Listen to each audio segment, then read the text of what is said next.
Nós estamos nessa série de mensagens titulada O que quer que eu faça, onde nós estamos lendo o Evangelho de Marcos.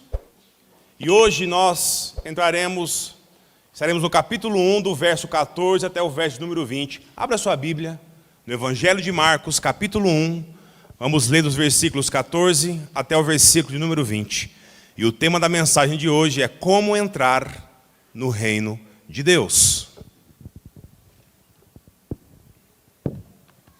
Evangelho de Marcos, capítulo 1, dos versos 14 até o verso de número 15, diz assim a palavra de Deus.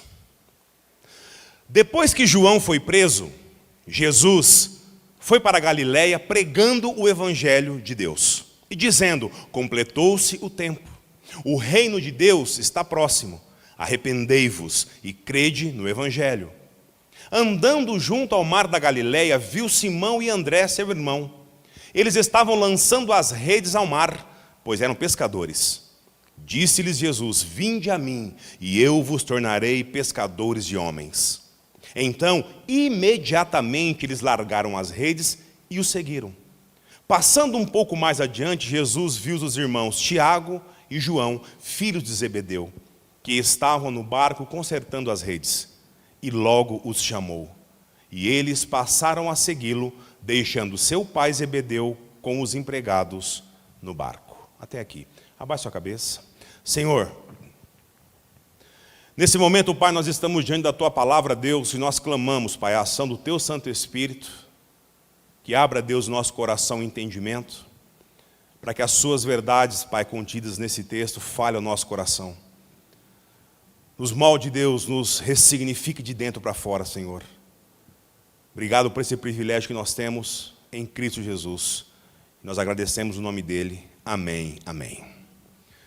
Meus irmãos, domingo passado nós vimos os versos 9 a 13, onde vimos sobre a importância do batismo, pois o próprio Senhor se batizou apesar de não haver necessidade, mas para deixar o exemplo para mim e para você. Deus também falou ao nosso coração sobre como nós sermos filhos que são o agrado do Pai. Filhos amados que se esforçam para fazer a vontade de Deus em tudo na nossa vida. Nós vimos também no sermão passado sobre como vencer as tentações do inimigo e do nosso próprio coração com um exemplo de Cristo, que foi tentado no campo do inimigo, mas venceu todas as vezes, uma a uma.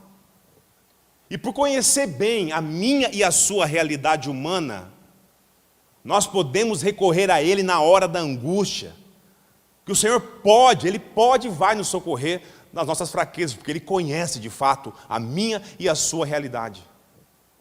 E hoje, irmãos, dando continuidade de forma expositiva ao texto, eu gostaria de chamar a sua atenção para um ponto crucial que está aqui no verso 14. Irmãos, mantenha a sua Bíblia aberta, não feche ela, amém? Verso 14, lê novamente comigo. Depois que João foi preso, Jesus foi para a Galiléia, pregando o Evangelho de Deus. Meus irmãos, esse verso nos exorta sobre a coisa mais importante que eu e você, como crentes em Cristo Jesus, temos que compreender, que é a importância da pregação. Não há nada mais necessário, mais relevante do que a pregação. O próprio Filho de Deus entrou no mundo para pregar a palavra de Deus.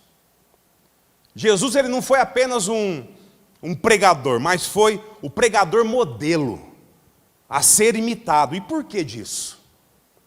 Pela pedagogia do seu ensino. Ninguém foi tão claro, ninguém foi tão simples, ninguém foi tão profundo quanto Jesus. Jesus também, ele foi um pregador modelo pela grandeza dos temas que ele abordou. E ele não falou de coisas passageiras, de coisas efêmeras, que tem prazos de validade. Jesus falou, irmão, sobre o que é eterno. Ele não pregou sobre banalidades.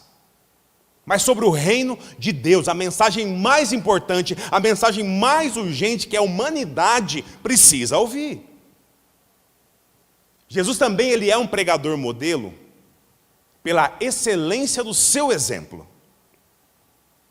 Irmãos, Jesus impressiona as pessoas, porque ele pregava com a autoridade dada por Deus, pelo Pai. Ele não apenas pregava a verdade, ele era e é a própria verdade.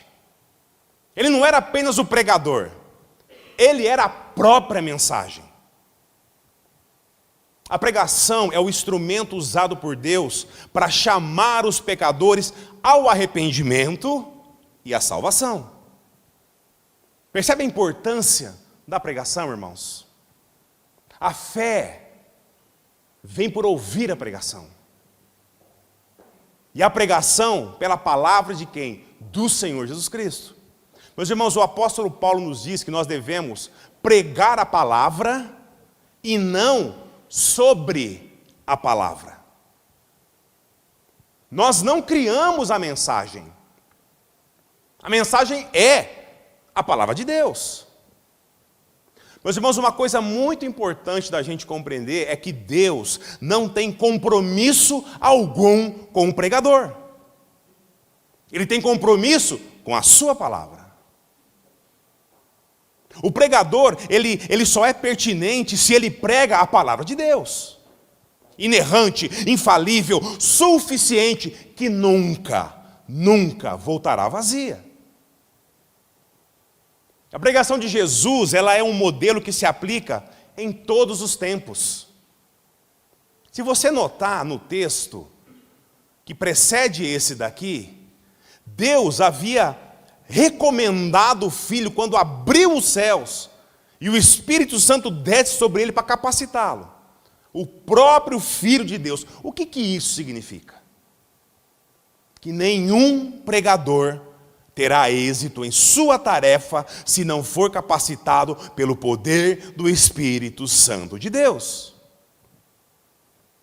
Jesus, ele é um modelo de pregador porque tudo o que fez, tudo o que fazia, o que dizia, por onde ia, por onde voltava, era tudo pelo poder do Espírito. Todo o ministério de Jesus, irmãos, foi conduzido pelo poder do Espírito Santo. Jesus, ele inicia o seu ministério de pregação logo após vencer Satanás no próprio território. Isso significa que a pregação, irmãos, pregação da palavra, tem o poder de livrar todo aquele que é escravo das trevas, que se faz, muitas vezes, cativos do próprio mal. Meus irmãos, o verso 14 nos diz também que logo após João Batista ser preso, Jesus vai para Galiléia. Já se perguntou por quê? Por que Jesus sai daquela região e vai para outra?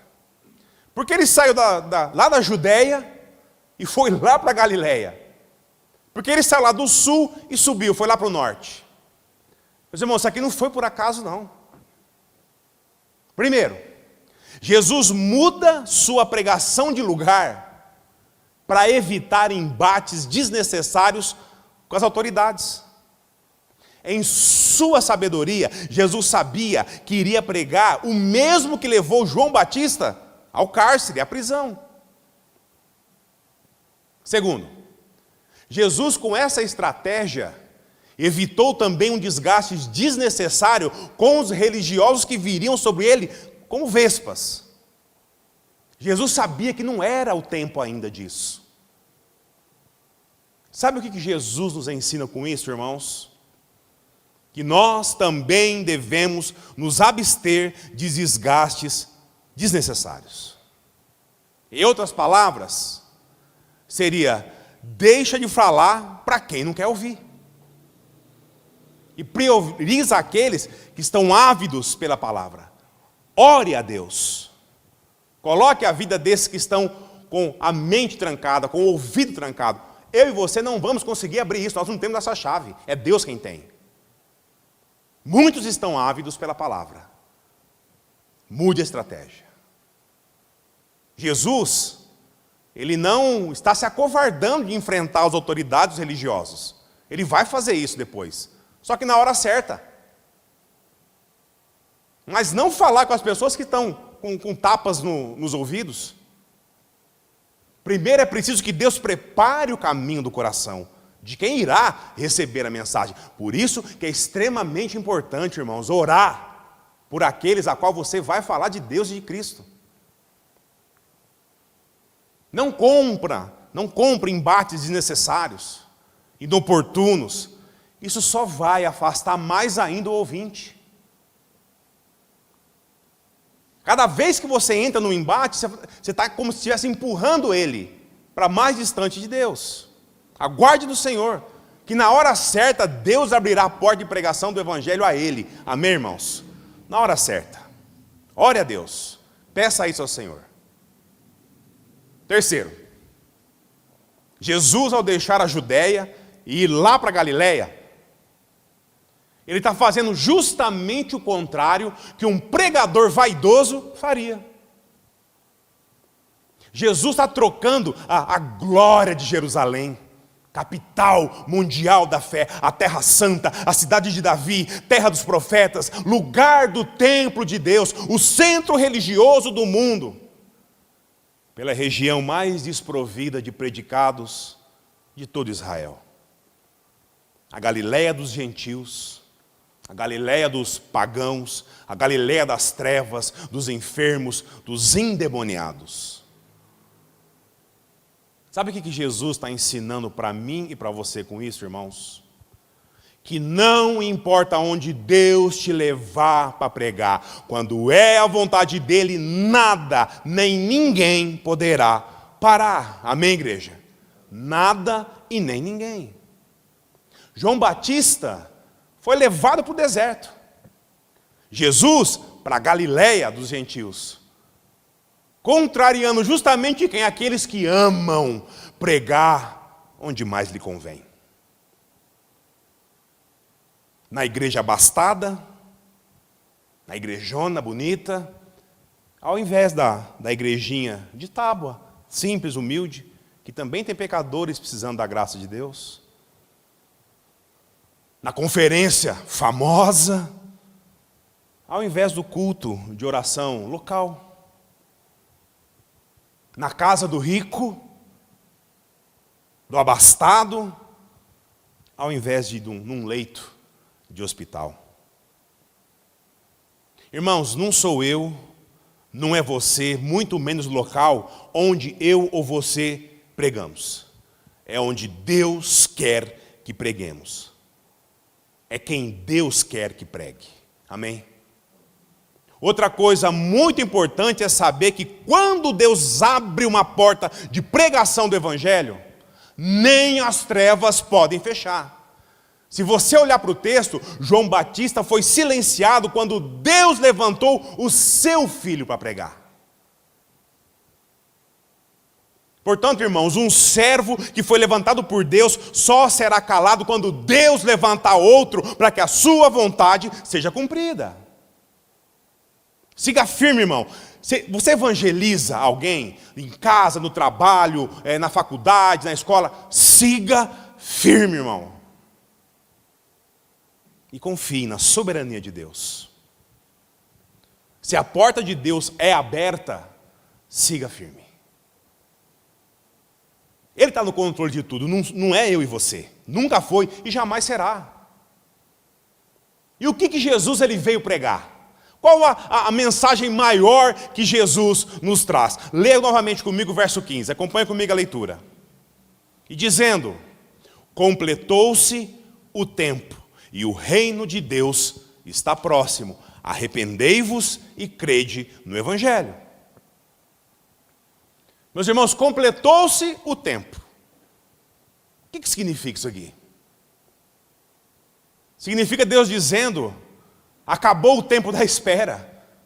Chegou a hora do perdão, chegou a hora da salvação, chegou a hora de pôr um ponto final na expectativa dessa espera, por iniciativa de Deus. Chegou a hora do Messias se apresentar no cenário da história, no cenário da nossa existência. Chegou a hora. É tempo de entrar na história. É tempo de rasgar o véu. É tempo de Deus se fazer homem. É tempo de Deus se fazer servo. Meus irmãos, esse tempo descrito aqui, essa palavra, não é a palavra cronos no grego, que vem de cronômetro, cronologia, de tempo. Não é essa palavra. O tempo que se conta no relógio não é esse. É de kairos, que é o tempo oportuno de Deus. Aquele Messias tipificado lá pela Trindade na eternidade, aquele Messias revelado aos profetas, chegou a hora dele se manifestar. E no kairos, no tempo oportuno de Deus, ele se fez silêncio durante 400 anos, entre o Antigo e o Novo Testamento, preparando o mundo para a chegada do seu Filho. A propagação do Evangelho. Deus, no seu tempo, preparou a língua grega, dita e escrita em todo o mundo antigo. Deus, no seu tempo, preparou um governo, só um governo unificado, Roma, em todo o seu império, com suas estradas, conectando tudo e tudo a todos. Tudo para dizer ao homem, o reino de Deus está próximo. Meus irmãos, todos os reinos da terra, eles foram levantados pelos valores das trevas. Ambição, egoísmo, poder, violência, opressão. Quando o reino de Deus chega, ele não chega com armas, com guerras, com ódio. O reino de Deus, ele se estabelece nos corações como o reino da graça, o reino do amor, o reino do perdão, o reino da reconciliação. O reino de Deus, ele não é visível, ele não é político, ele não é institucional, ele não é organizacional. O reino de Deus não é denominacional. O reino de Deus não é uma religião, não é uma igreja. O reino de Deus é o governo de Deus no meu e no seu coração. É Cristo Jesus que habita no coração de todo servo de Deus. O reino, ele é chegado, ele está perto de vós, dentro de vós. Onde há a submissão a Cristo, ali o reino do Senhor está. Onde chega o rei, chega o reino. Amém, irmãos? Jesus é o próprio reino em nosso meio. E quais são as condições para entrar nesse reino? Primeiro, você só entra com um convite. Só com um convite. Que é a pregação do quê? Do Evangelho. É Deus convidando quem Ele quer para fazer parte do seu reino. Segundo, é o arrependimento. E terceiro, a fé. Arrependei-vos e crede no Evangelho. Já notou por aí que muitas igrejas, que do púlpito só sai fé? Só a fé em Jesus é pregada, só o amor de Jesus é pregado, o arrependimento de sua vida de pecados foi simplesmente retirado do contexto. O amor é legal, o amor é pop, é popular, o amor é que interessa. Agora arrependimento, abandono de vida de pecado, isso aí não dá ibope nenhum. Isso aí não é popular. Ih, irmão, isso aí vai ser um problema na nossa igreja. Isso não interessa a muita gente. Simplesmente não interessa a muita gente. Ouvir que eu e você, nós somos miseráveis, carentes da graça e da misericórdia de Deus, Quem gosta de ouvir isso, irmão? Ouvir que estamos perdidos? Ouvir que vivemos como escravos no mundo? Isso não atrai ninguém. E muitos pastores sabem disso. Só a fé em Jesus salva? Sim. Só o amor de Jesus interessa? Pera lá. E se arrepender? Não, fique em paz. Deus conhece o seu coração. Fica tranquilo. O importante é você não se afastar dessa igreja aqui, que está tudo certo. Aí Deus vem e diz: você quer fazer parte do meu reino? Arrependei-vos e crede no Evangelho. Meus irmãos, crer que Jesus é o Filho de Deus, até os demônios sabem disso. As pessoas não esperam que um pregador se levante para confrontá-las nas suas vidas de pecado. Por isso Jesus é o modelo de pregador. Pois ele diz: completou-se o tempo. O reino de Deus está próximo. Arrependei-vos e crede no Evangelho para a salvação da sua alma. Arrependa-se e creia nas minhas palavras. Amém, irmãos? E nesse reino, o reino de Deus, todo aquele que se arrepende, que crê no Evangelho, ele é salvo. E uma vez salvo, ele é imediatamente chamado ao quê? Ao serviço. Leia os versos 16 e 17. Andando junto ao mar da Galileia, viu Simão e André, seu irmão. Eles estavam lançando as redes ao mar, pois eram pescadores. Disse-lhes Jesus: vinde a mim, e eu vos tornarei pescadores de homens. Meus irmãos, uma das características que me impressiona, quando Jesus ele salva alguém e chama alguém para o trabalho, geralmente a pessoa ou é ou está muito ocupada. Quando nós lemos os evangelhos, nós podemos notar que as pessoas a quais Jesus chama para o ministério são pessoas ativas, são pessoas engajadas, pessoas atarefadas. Pode ler. E aqui, irmãos, eu gostaria de abrir um grande parênteses para nós refletirmos um pouco sobre isso. Já parou para pensar quantas vezes nós deixamos de fazer a obra de Deus porque nós estamos muito ocupados? Já parou para pensar nisso? Agora, irmão, perdão, agora não dá. Irmã, não, amanhã eu vejo, irmão. Agora não dá. Amanhã também não dá. E sexta-feira, eu também acho que também não vai dar. Nós fazemos tudo ao mesmo tempo, no mesmo tempo que se faz hoje, agora. Mas muitas vezes a obra de Deus fica para depois. Meus irmãos, é óbvio que Jesus não vai chamar todo mundo para viver como os apóstolos. Ele já fez isso, lançando os fundamentos da igreja. Mas isso também não significa que Deus não nos chama para obra nenhuma.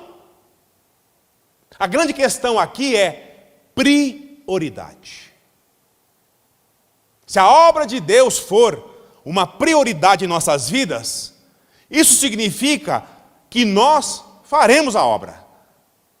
Serviremos o Senhor da mesma forma como nós cumprimos todos os nossos compromissos importantes e urgentes. Muitas vezes para o servo, não é quando será feito, mas é se será feito. São tantas prioridades na frente do serviço do reino, de tanto a gente jogar ele lá para o fim da fila, muitas vezes nem senha de espera a gente dá mais. Aí passam os dias, passam as semanas, passam o mês, até cair no esquecimento. Meus irmãos, é óbvio que, se for a vontade de Deus, Ele levantará outro servo diligente para fazer o que era para a gente fazer. Ele vai fazer isso. Mas, irmãos, pare e pensa, é abrir mão das bênçãos de Deus na nossa vida e dar para outro. Se nós afirmamos ser um privilégio servir ao Senhor, não acha que fica meio estranho isso aqui?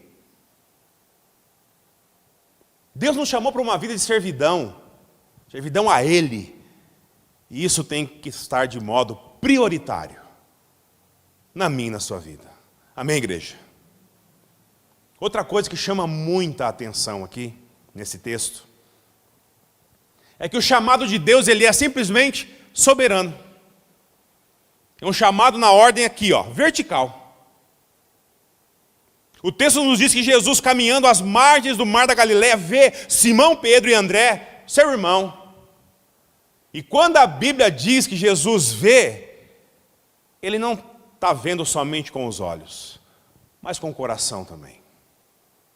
Jesus está vendo mais profundo da alma de Simão e de André, os quais ali, engajados no trabalho, entre um lance e outro de rede, na tentativa de pescar alguma coisa, são pescadores.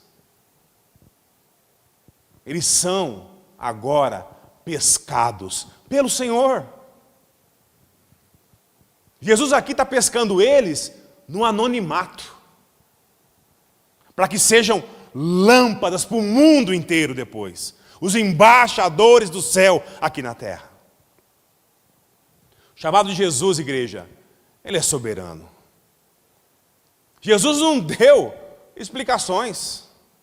Jesus não ofereceu uma vantagem sequer. Simplesmente os chamou: vinde a mim, e eu vos tornarei pescadores de homens. Isso aqui, irmãos, é o chamado da graça. Ser chamado por Deus para fazer a obra pressupõe o quê? Um relacionamento íntimo com o Deus da obra. Por isso que Cristo olhou o coração desses servos. Ninguém pode estar envolvido no serviço sem antes estar envolvido no relacionamento com Deus. Note que o texto diz: vinde a mim. Ou seja, tenha um relacionamento comigo. E só depois nós seremos transformados em pescadores de homens.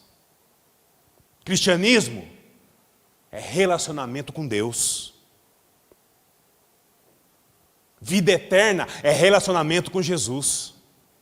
Não há cristianismo teórico, e sim proximidade com Deus. Eu acho, irmãos, olha, de verdade, eu acho um barato. Quando eu ouço pessoas de um certo lugar aí, quando são perguntados: vocês são da religião tal? Eles dizem: não, nós somos sim, mas nós não somos praticantes. Irmãos, não praticantes, nós podemos ser qualquer coisa. Eu sou piloto de Fórmula 1, mas eu sou não praticante, viu? O problema é que com Deus isso não cola. O texto não mostra nenhuma resposta de Simão e André. Apenas a atitude deles. Leia comigo o verso 18. Então, imediatamente eles largaram as redes e o seguiram.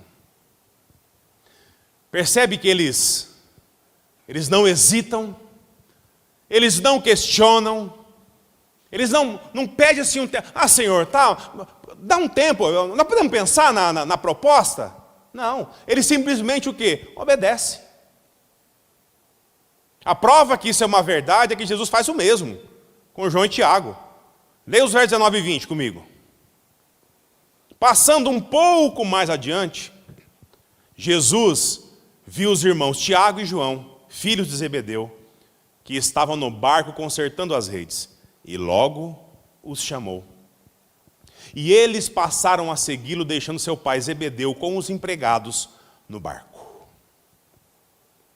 Meus irmãos, a verdade é que o chamado ao discipulado, ele exige renúncia. Exige renúncia. Muitas vezes do trabalho, da família, de si mesmo. Tiago e João deixam os empregados. deixam os barcos do seu pai. Isso não significa que a partir dali eles foram o quê? Filhos piores, que não deram mais atenção ao pai. Pelo contrário, todo seguidor de Cristo torna-se um filho melhor, torna-se um pai melhor, torna-se um irmão melhor. Aí você pode estar pensando assim: ah, pastor, eu sei disso tudo. Mas se Deus me chamar para realizar a obra, como é que eu farei isso? Eu não sei quase nada, eu não entendo muita coisa da Bíblia. Por que você acha que Deus vai me usar para ser um pescador de homens, pastor? A resposta está no verso 17. Leia comigo. Vinde a mim e eu vos tornarei pescadores de homem. Amém, igreja? O Senhor tornará eu e você pescadores de homem. Essa obra não é nossa. Essa capacidade não é minha e sua. É de Deus. É Ele quem capacita, através do seu Santo Espírito. Quando nós vamos a Cristo, isso não significa que nós já nos tornamos pescadores de homens. Isso é um processo que naturalmente acontecerá à medida que nós formos instruídos, equipados, discipulados para realizar essa obra. É Jesus quem nos ensina. É Ele quem nos capacita. Jesus andou com eles, viajou com eles, dormiu com eles, se alimentou com eles. E com isso Jesus o quê? Os ensinou, os repreendeu. Jesus os encorajou. Note que Jesus primeiro trabalhou na vida deles, para depois trabalhar através da vida deles. É exatamente assim, irmão. Exatamente assim, irmã. Ele faz isso comigo e com você. Só que com a gente, Ele faz tudo através da sua palavra, que leva o nosso relacionamento com Deus. Amém? O vaso é de barro, mas o poder de Deus, o instrumento, eu e você somos frágeis, mas a mensagem, irmãos, ela é poderosa. O pescador, ele é limitado, mas a pesca, irmãos, é gloriosa. Se Jesus ele chamou os humildes, os iletrados, os analfabetos, os rudes, tempestuosos, iracundos, desonestos, para ser servo, e capacitou para isso, isso por si só derruba todas as nossas desculpas. Não fica uma em pé. Pescaria para uns é um hobby. Para o servo é prioridade. Pescar como um hobby, todos podem fazer quando quiser. Agora, pescar, meus irmãos, para a eternidade é quando Deus quer. Pescar como um hobby é um descanso para muitos. Mas pescar para o que é eterno, irmãos, é trabalho. E é urgente. Pois o que é eterno tem prazo de validade. Olha só, o que é eterno tem prazo de validade. Para aquele que vai ser pescado, irmão. E nós não sabemos quanto tempo tem. Pescar como um hobby é tirar o peixe d'água. Pescar para a eternidade é tirar o homem das trevas para a luz, da morte para a vida. Já parou para se perguntar o porquê Jesus faz essa ponte, essa ligação entre pescaria e o trabalho no reino? Ele faz essa analogia entre o peixe e o homem. Irmãos, eu fico impressionado com Cristo. Tudo é ensino, tudo é pedagogia, tudo é ensinamento. Vamos lá. Se você gosta de pescar, Você bem sabe que existem o quê? Várias técnicas, né? Diversas estratégias, diversos tipos de isca, para que você consiga tirar os diversos tipos de peixe da onde? Da água. Estou certo ou estou errado, pescadores aí? Então, o que Jesus está nos ensinando é que aqui nós também devemos usar diversos métodos, diversas estratégias de evangelização, assim como se faz numa pescaria. O tipo de peixe vai determinar o quê? O método da pescaria. Assim como o tipo de homem determinará qual estratégia será necessário para que o evangelho chegue até ele. Irmãos, Jesus nunca, preste atenção que isso é muito importante. Jesus nunca mudou a mensagem, mas ele mudou os métodos. Jesus, quando fala com Nicodemos, ele usa um tipo de abordagem. Quando ele vai falar lá com a mulher samaritana, é outro, totalmente diferente. Quando Cristo fala com o paralítico, lá no tanque de Betesda, ele pergunta assim, você quer ser curado? Percebe que Jesus não diz, você quer nascer de novo? Irmãos, muito provavelmente a resposta do paralítico seria, brinca não, Senhor, outra vida dessa eu não aguento. Lembra de Zaqueu, o publicano? Jesus diz, vamos, hoje me convém ficar na sua casa. E lá, diante da pregação do evangelho, Zaqueu se arrepende e é salvo. Jesus diz, hoje houve salvação nessa casa. Jesus ele está nos ensinando que não é só falar, irmãos. Não é só falar, mas é como falar. Nós precisamos conhecer a Bíblia. Mas também precisamos conhecer as pessoas, irmãos. Assim como cada peixe ele é tirado da água pela estratégia certa, a isca certa, também são os homens alcançados pelo poder do Evangelho, a qual eu e você pregamos. Sobre o que pregamos e também como nós pregamos.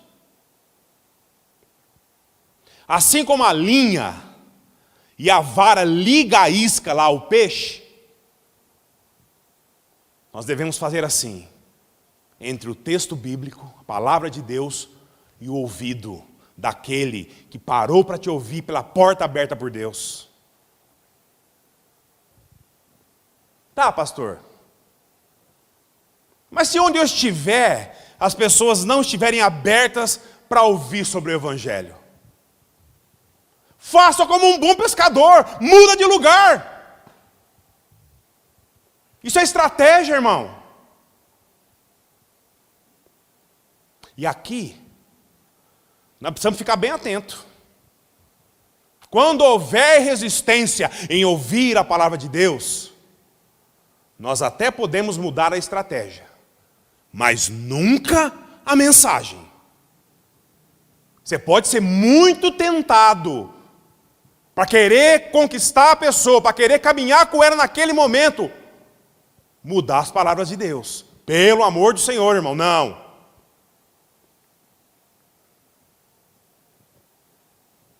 Tem lugares por aí que alterar a mensagem, mudar o conteúdo, para que com a mesma isca, diversos tipos de peixes sejam pescados, é a coisa mais normal do mundo. Eles usam a isca do amor ao dinheiro. Essa é uma isca muito usada. Da prosperidade. Eles usam a isca das bênçãos. Chuva de bênçãos na sua vida, incontáveis. Eles usam a isca da permissividade. Tudo pode, tudo. Nós podemos tudo naquele que. Isca do medo. Tem lugares aí que pregam medo, para você não arredar o pé de lá. Eles usam diversos tipos de iscas diferentes, todas distorcidas para agradar o cardume como um todo.